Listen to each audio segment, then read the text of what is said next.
Shalom, selamat pagi Bu. Apa kabar dengan Ibu? Saya harap kabar Ibu baik-baik saja. Di video ini saya akan mempresentasikan tugas agama Kristen saya mengenai remaja Kristen dan ilmu pengetahuan. Remaja Kristen dan ilmu pengetahuan. Pertama-tama saya akan menjelaskan apa arti dari ilmu pengetahuan dan iman pada remaja Kristen. Ilmu pengetahuan atau dengan nama lain sains merupakan pengetahuan yang didasarkan atas fakta-fakta di mana pengujian kebenarannya diakui menurut suatu tingkah laku sistem. Kedua, apa itu iman?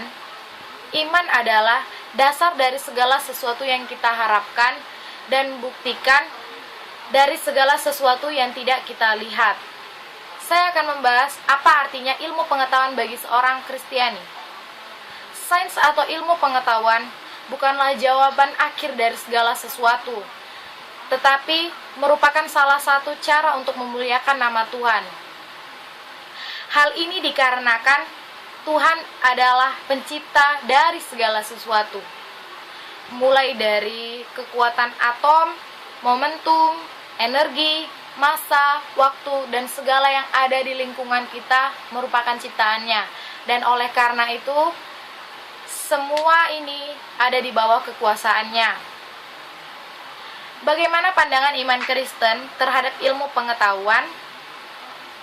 Tuhan tidak pernah melarang manusia untuk mengembangkan ilmu pengetahuan dan teknologi, melainkan Tuhan memberikan manusia berbagai talenta atau bakat untuk dikembangkan, bukan untuk disimpan. Seperti yang tertulis di Matius 25 ayat 23, yaitu perumpamaan tentang talenta.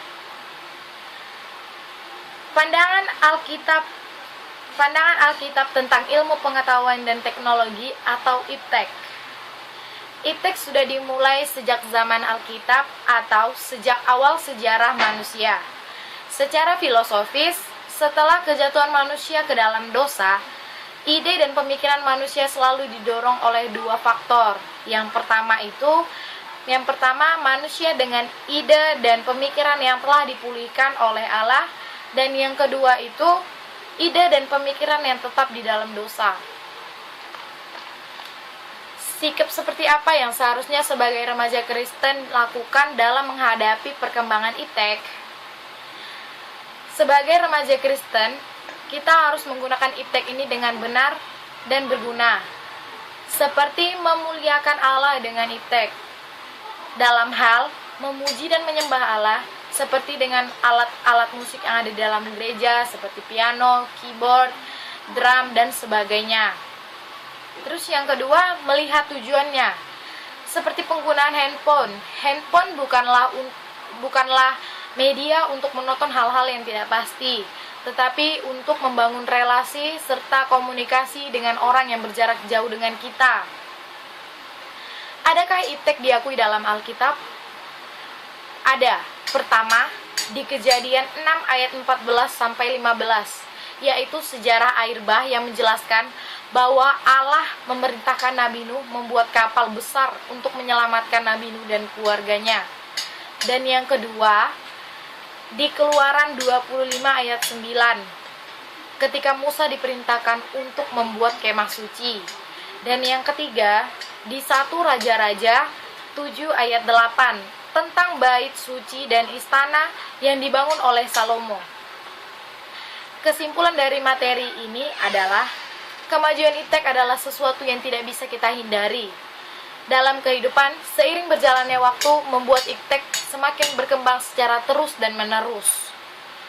Oleh karena itu, untuk mencegah atau mengurangi akibat negatif kemajuan teknologi tersebut, kita harus menaati peraturan yang sudah ada mengenai IPTEK, seperti cara penggunaannya yang benar.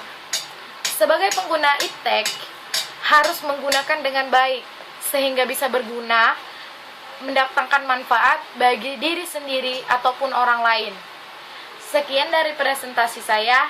Bila ada kesalahan, mohon dimaafkan ya Bu. Shalom.